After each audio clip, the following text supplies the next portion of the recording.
Qanda doğdunuz? Üsküp'te. Kaçıncı yılda? 24. 24.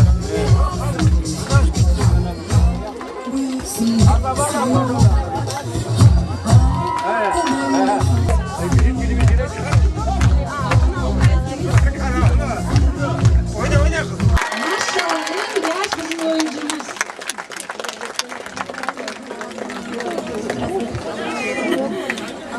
Şiir, selam sana ana vatan. Et biricik, hediye Karabaş. Kanarlı. Selam sana ana vatan, seni candan seviyemiz. Toprağımda güzel vatan, seni coşkun geziyemiz. Yarıştıkça güller saçtı, tanıtkanda güllerler. Bütün dünya üzerinde senin adın söylerler.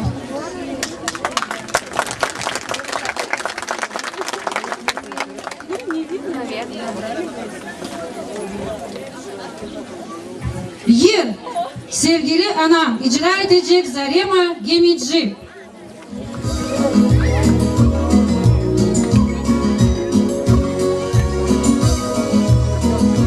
Kucaklama beni sevgilim anam. Kucaklama beni sevgilim anam.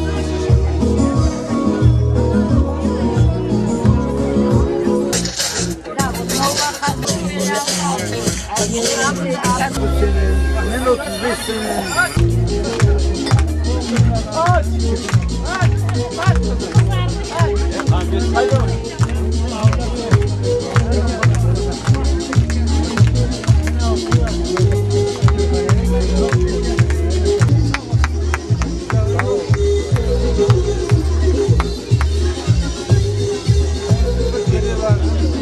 Söz mutlak Saydaga da bir söz aytarım deyil.